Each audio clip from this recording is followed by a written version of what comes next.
Hi hello family, ಎಲ್ಲರಿಗೂ ಅಮ್ಮಾಸ್ ಕೈರುಚಿ ಚಾನಲ್ಗೆ ಸ್ವಾಗತ. ಇವತ್ತಿನ ವಿಡಿಯೋನಲ್ಲಿ ತುಂಬ ಡಿಫ್ರೆಂಟಾಗಿ ಹಾಗೆ ತುಂಬ ರುಚಿಯಾಗಿ ಬೆಳಗ್ಗಿನ ಟೈಮ್ ಬ್ರೇಕ್ಫಾಸ್ಟ್ಗೆ ಏನೂ ಕೂಡ ಮಸಾಲೆ ಇಲ್ದಿರೋ ಥರ ತುಂಬ ಸಿಂಪಲ್ಲಾಗಿ ಬಟಾಣಿ ರೈಸ್ ಬಾತ್ ರೆಸಿಪಿನ ತೋರಿಸ್ಕೊಂಡು ಕೊಡ್ತಾ ಇದ್ದೀವಿ. ಈ ಒಂದು ರೆಸಿಪಿಗೆ ಯಾವುದೇ ರೀತಿಯ ಹೆಚ್ಚಿಗೆ ಮಸಾಲೆನೇ ಇರಲ್ಲ, ತುಂಬ ಪ್ಲೇನಾಗಿರುತ್ತೆ, ತುಂಬ ಟೇಸ್ಟಿಯಾಗಿರುತ್ತೆ. ಮಕ್ಕಳಿಂದ ಹಿಡಿದು ದೊಡ್ಡವ್ರವರೆಗೂ ಕೂಡ ತುಂಬ ಇಷ್ಟಪಟ್ಟು ತಿಂತಾರೆ. ಮಾಡ್ಕೊಳ್ಳೋದು ಕೂಡ ತುಂಬ ಸುಲಭ, ತುಂಬ ಈಸಿಯಾಗಿ ಮಾಡ್ಕೋಬೋದು. ಹಾಗಾದರೆ ಬನ್ನಿ ಈ ಒಂದು ರೆಸಿಪಿನ ಮಾಡೋದಕ್ಕೇನೆಲ್ಲ ಬೇಕು ನೋಡೋಣ. 2 ಲೋಟ ಅಕ್ಕಿ, ಹಾಗೆ ಒಂದು ಮುಷ್ಟಿಯಷ್ಟು ಪುದೀನ ಸೊಪ್ಪು, ಕೊತ್ತಂಬರಿ ಸೊಪ್ಪು, ಒಂದು ಅರ್ಧ ಹೋಳಷ್ಟು ಈರುಳ್ಳಿ, 7 ರಿಂದ 8 ಒಣಮೆಣಸಿನ್ಕಾಯಿ, ಒಂದು 3 ಹಸಿಮೆಣಸಿನ್ಕಾಯಿ, 1 ಗಡ್ಡೆ ಬೆಳ್ಳುಳ್ಳಿ, 1 ಇಂಚಷ್ಟು ಶುಂಠಿ, ಹಾಗೆ 1 ಬಟ್ಲಷ್ಟು ಹಸಿ ಬಟಾಣಿನ ತಗೊಂಡಿದ್ದೀವಿ, 1/4 ಬಟ್ಲಷ್ಟು ಮೊಸರು. ಇಲ್ಲಿ ಚಕ್ಕೆ, ಲವಂಗ, ಏಲಕ್ಕಿ, ಮರಾಠಿ ಮೊಗ್ಗು, ಪಲಾವ್ ಎಲೆ, ಸ್ಟಾರ್ ಹೂವು, ಹಾಗೆ ಸೋಂಪು, ಮತ್ತು 1-2 ಈರುಳ್ಳಿ ಮತ್ತು ಕರ್ಬೇವಿನ ಸೊಪ್ಪನ್ನು ತೊಗೊಂಡಿದ್ದೀವಿ. ಎಲ್ಲ ರೀತಿಯ ಪಲಾವ್ ಸಾಮಾನುಗಳನ್ನ ತೊಗೊಂಡಿದ್ದೀವಿ. 1/4 ಟೇಬಲ್ ಸ್ಪೂನಷ್ಟು ಅರಿಶಿನ, 1 ನಿಂಬೆಹಣ್ಣು ಮತ್ತು ಸ್ವಲ್ಪ ಕಸ್ತೂರಿ ಮೇಥಿ ಇದ್ದರೆ ತಗೊಳ್ಳಿ, ಇಲ್ಲಾಂದರೆ ಆಪ್ಷನಲ್. ಅದಾದಮೇಲೆ ಸ್ವಲ್ಪ ಹಿಂಗು, ರುಚಿಗೆ ತಕ್ಕಷ್ಟು ಉಪ್ಪು ಮತ್ತು ಮಾಡೋದಕ್ಕೆ ಎಣ್ಣೆನ ಬಳಸ್ಕೊಂಡಿದ್ದೀವಿ. ಈಗ ಹೇಗೆ ಮಾಡೋದು ಅಂತ ನೋಡೋಣ.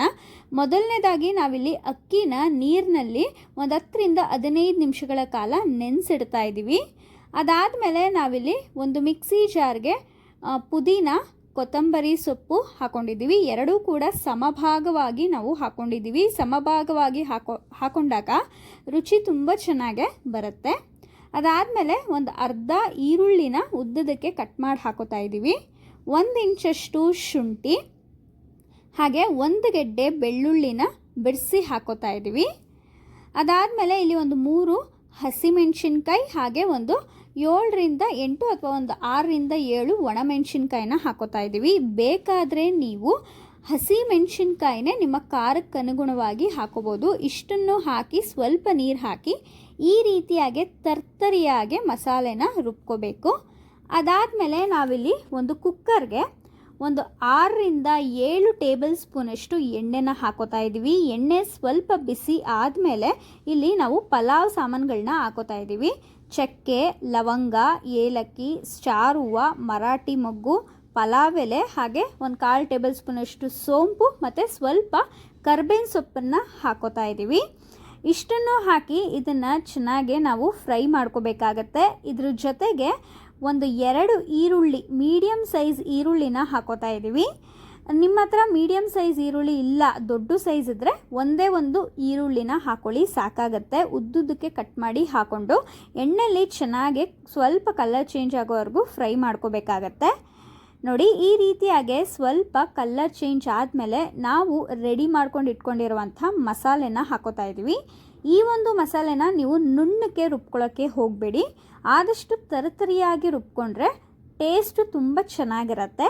ಮಸಾಲೆ ಹಾಕಿದ್ಮೇಲೆ ಚೆನ್ನಾಗಿ ಫ್ರೈ ಮಾಡಿ ಇದ್ರ ಜೊತೆಗೆ 1/4 ಟೇಬಲ್ ಸ್ಪೂನಷ್ಟು ಅರಿಶಿನ ಹಾಗೆ ಹಿಂಗನ್ನು ಕೂಡ ಹಾಕೋತಾ ಇದ್ದೀವಿ. ಮಸಾಲೆಯಲ್ಲಿ ಸ್ವಲ್ಪ ಹಸಿ ವಾಸನೆ ಹೋಗೋವರೆಗೂ ಕೂಡ ಎಣ್ಣೆಯಲ್ಲಿ ಚೆನ್ನಾಗಿ ಫ್ರೈ ಮಾಡ್ಕೋಬೇಕಾಗತ್ತೆ. ಸ್ವಲ್ಪ ಎಣ್ಣೆ ಬಿಡೋವರೆಗೂ ಕೂಡ ಮಸಾಲೆನ ಚೆನ್ನಾಗಿ ಫ್ರೈ ಮಾಡ್ಕೊಳ್ಳಿ. ಚೆನ್ನಾಗಿ ಫ್ರೈ ಆದಮೇಲೆ ಇಲ್ಲಿ ನಾವೊಂದು 1/4 ಬಟ್ಲಷ್ಟು ಮೊಸರು ಹಾಗೆ 1 ಬಟ್ಲಷ್ಟು ಹಸಿ ಬಟಾಣಿನ ಹಾಕ್ಕೊಂಡು ಚೆನ್ನಾಗಿ ಫ್ರೈ ಮಾಡ್ಕೊತಾ ಇದ್ದೀವಿ. ಬಟಾಣಿ ಸ್ವಲ್ಪ ಚೆನ್ನಾಗಿ ಬೇಯಬೇಕಲ್ವಾ, ಆದ್ದರಿಂದ ಈಗ ಸ್ವಲ್ಪ ರುಚಿಗೆ ತಕ್ಕಷ್ಟು ಉಪ್ಪನ್ನು ಕೂಡ ಹಾಕೋತಾ ಇದ್ದೀವಿ. ಉಪ್ಪು ಹಾಗೆ ಖಾರ, ಹಸಿಮೆಣಸಿನ್ಕಾಯಿ ಅನ್ನೋದು ನಿಮ್ಮ ರುಚಿಗೆ ಖಾರಕ್ಕೆ ಅನುಸಾರವಾಗಿ ನೀವು ಹಾಕೋಬೇಕಾಗತ್ತೆ. ಇಲ್ಲಿ ಬೇಕಾದರೆ ನೀವು ಬರೀ ಹಸಿಮೆಣಸಿನ್ಕಾಯಿನೂ ಕೂಡ ಹಾಕೋಬೋದು, ಬೇಡ ಅಂದರೆ ಖಾರದ ಪುಡಿ ಕೂಡ ಹಾಕೋಬೋದು, ಇಲ್ಲ ಬರೀ ಒಣಮೆಣಸಿನ್ಕಾಯಿನೂ ಕೂಡ ಹಾಕೋಬೋದು. ಹಸಿಮೆಣಸಿನ್ಕಾಯಿನ ಸ್ಕಿಪ್ ಮಾಡಿ. ನೋಡಿ, ಈ ರೀತಿಯಾಗಿ ಚೆನ್ನಾಗಿ ಮಿಕ್ಸ್ ಮಾಡಿಕೊಂಡು ಸ್ವಲ್ಪ ಹೊತ್ತು ಹಾಗೆ ಒಂದು 5 ನಿಮಿಷ ಹಾಗೆ ಬೇಯೋದಕ್ಕೆ ಬಿಡಬೇಕಾಗತ್ತೆ. ಅದಾದಮೇಲೆ ಕ್ಲೀನಾಗೆ ಮಿಕ್ಸ್ ಮಾಡ್ಕೊಳ್ಳಿ.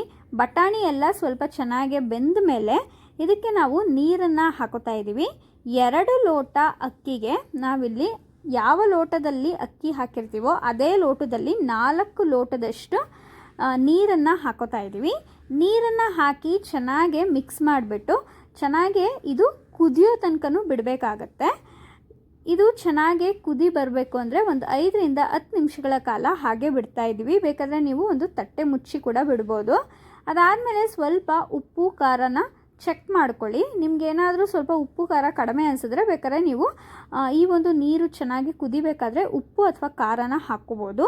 ನೋಡಿ, ಈ ರೀತಿಯಾಗಿ ಚೆನ್ನಾಗಿ ಕುದಿ ಬರ್ತಾ ಇದೆ. ಈಗ ನಾವು ಅಕ್ಕಿನ ಕ್ಲೀನಾಗಿ ತೊಳೆದು ಹಾಕೋತಾ ಇದ್ದೀವಿ. ಅಕ್ಕಿ ಹಾಕಿದ್ಮೇಲೂ ಅಷ್ಟೇ, ಅಕ್ಕಿ ಹಾಕಿ ಕ್ಲೀನಾಗಿ ಒಂದು ಸಲ ಮಿಕ್ಸ್ ಮಾಡಿ ಚೆನ್ನಾಗಿ ಕುದಿ ಬರೋ ತನಕನೂ ಬಿಡಬೇಕಾಗತ್ತೆ. ಅಕ್ಕಿ ಹಾಕಿ ಕುದಿ ಬರಬೇಕಾದ್ರೆ ನಾವಿಲ್ಲಿ ಕುಕ್ಕರ್ನ ಕ್ಲೋಸ್ ಮಾಡಬೇಕು. ಇದಕ್ಕೆ ನೋಡ್ತಾ ಇರ್ಬೋದು ನೀವು, ನಾವು ಯಾವುದೇ ರೀತಿಯ ಮಸಾಲೆ ಪುಡಿಗಳನ್ನೂ ಹಾಕದೇನೆ ತುಂಬ ಪ್ಲೇನಾಗೆ ಮಾಡ್ಕೊತಾ ಇದ್ದೀವಿ. ತುಂಬ ರುಚಿಯಾಗಿರುತ್ತೆ. ನೋಡಿ, ಇದೀಗ ಚೆನ್ನಾಗಿ ಕುದಿ ಬರಬೇಕಾದ್ರೆ ಕೊನೆಯದಾಗಿ ಒಂದು ಅರ್ಧ ಹೋಳಷ್ಟು ನಿಂಬೆ ಹಣ್ಣಿನ ರಸನ ಹಾಕಿ ಸ್ವಲ್ಪ ಕಸ್ತೂರಿ ಮೇಥಿನ ಹಾಕ್ಕೊಳ್ಳಿ. ನಿಮ್ಮ ಹತ್ರ ಇದ್ದರೆ ಹಾಕ್ಕೊಳ್ಳಿ ಕಸ್ತೂರಿ ಮೇಥಿ, ಇಲ್ಲಾಂದರೆ ಬೇಕಾದ್ರೆ ಸ್ಕಿಪ್ ಮಾಡ್ಬೋದು. ಈ ರೀತಿ ನಿಂಬೆ ಹಣ್ಣಿನ ರಸ ಮತ್ತು ಕಸ್ತೂರಿ ಮೇಥಿ ಹಾಕಿ ಒಂದ್ಸಲ ಕ್ಲೀನಾಗಿ ಚೆನ್ನಾಗಿ ಒಂದ್ಸಲ ಮಿಕ್ಸ್ ಕೊಟ್ಟು ಕುಕ್ಕರ್ನ ಕ್ಲೋಸ್ ಮಾಡಿ 2 ವಿಷಲು ನಾವು ಕೂಗಿಸ್ಕೊತಾ ಇದ್ದೀವಿ. ಈಗ 2 ವಿಷಲ್ ಬಂದ ಮೇಲೆ ಗಾಳಿ ಎಲ್ಲ ಹೋಗಿದೆಯಾ ಅಂತ ಕ್ಲೀನಾಗಿ ನೋಡಿಕೊಂಡು ಕುಕ್ಕರ್ ಮುಚ್ಚಳನ ಓಪನ್ ಮಾಡ್ಕೊತಾ ಇದ್ದೀವಿ. ನೋಡ್ತಾ ಇರ್ಬೋದು ಎಷ್ಟು ಚೆನ್ನಾಗಾಗಿದೆ ಅಂತ. ಅಕ್ಕಿ ಎಲ್ಲನೂ ಕೂಡ ತುಂಬ ಉದ್ರುದ್ರಾಗಿ ತುಂಬ ಚೆನ್ನಾಗಾಗಿದೆ. ಈ ರೀತಿಯಾಗಿ ನೀವು ಕೂಡ ಒಂದು ಸಲ ತುಂಬ ಪ್ಲೇನಾಗಿ ಯಾವುದೇ ರೀತಿಯ ಮಸಾಲೆ ಪುಡಿಗಳಿಲ್ಲದೆ, ಮಸಾಲೆಗಳು ಹೆಚ್ಚಿಗೆ ಇಲ್ಲದೆ ಈ ಒಂದು ರೈಸ್ ಬಾತ್ ರೆಸಿಪಿನ ನೀವು ಕೂಡ ಟ್ರೈ ಮಾಡಿ. ತುಂಬ ರುಚಿಯಾಗಿರುತ್ತೆ. ಅದು ಕೂಡ ಮಕ್ಕಳಿಗೆ ಅಥವಾ ತುಂಬ ವಯಸ್ಸಾಗಿರೋರ್ಗಂತೂ ಹೇಳಿ ಮಾಡಿಸಿರುವಂಥ ಒಂದು ಟಿಫನ್ ರೆಸಿಪಿ ಅಂತಲೇ ಹೇಳ್ಬೋದು. ಇದನ್ನು ನೀವು ತೆಂಗಿನಕಾಯಿ ಚಟ್ನಿ ಅಥವಾ ರೈತ ಜೊತೆಗೂ ತಿನ್ಬೋದು. ತುಂಬ ಚೆನ್ನಾಗಿರುತ್ತೆ. ಈ ರೀತಿಯಾಗಿ ಒಂದು ಸಲ ನೀವು ಕೂಡ ನಿಮ್ಮ ಮನೆಯಲ್ಲಿ ಟ್ರೈ ಮಾಡಿ ನೋಡಿ. ಯಾವಾಗಲೂ ಒಂದೇ ಥರ ಟೊಮ್ಯಾಟೊ ಬಾತು, ಪಲಾವು ಇದೇ ಥರ ತಿಂದು ಬೇಜಾರಾಗಿದ್ದರೆ ಏನಾದರೂ ಡಿಫ್ರೆಂಟಾಗಿ ಟ್ರೈ ಮಾಡಬೇಕು ಅನ್ನೋರು ಖಂಡಿತವಾಗ್ಲೂ ಈ ಒಂದು ರೆಸಿಪಿನ ಟ್ರೈ ಮಾಡ್ಬೋದು. ಈ ಒಂದು ರೆಸಿಪಿ ನಿಮಗೆಲ್ಲ ಇಷ್ಟ ಆಗಿದೆ ಅಂತ ಭಾವಿಸ್ತೀನಿ. ಇಷ್ಟ ಆಗಿದರೆ ಅಮ್ಮಾಸ್ ಕೈ ರುಚಿ ಚಾನಲ್ನ ಸಬ್ಸ್ಕ್ರೈಬ್ ಮಾಡ್ಕೊಳ್ಳಿ. ಹಾಗೆ ಲೈಕ್, ಶೇರ್, ಕಮೆಂಟ್ ಮಾಡಿ. ನಿಮ್ಮ ಫ್ರೆಂಡ್ಸ್ ಆ್ಯಂಡ್ ಫ್ಯಾಮಿಲಿಗೂ ಈ ಒಂದು ರೆಸಿಪಿನ ಟ್ರೈ ಮಾಡೋಕ್ಕೆ ಹೇಳಿ. ಹಾಗೆ ನೀವು ಕೂಡ ಟ್ರೈ ಮಾಡಿ ರುಚಿ ಹೇಗೆ ಬಂತು ಅಂತ ನಮಗೆ ಕಮೆಂಟ್ ಮೂಲಕ ತಿಳಿಸಿ. ಹಾಗೆ ಈ ಒಂದು ವಿಡಿಯೋನ ನೀವೆಲ್ಲರೂ ಕೂಡ ಕೊನೆಯವರೆಗೂ ನೋಡಿದ್ದಕ್ಕಾಗಿ ಎಲ್ಲರಿಗೂ ತುಂಬು ಹೃದಯದ ಧನ್ಯವಾದಗಳು.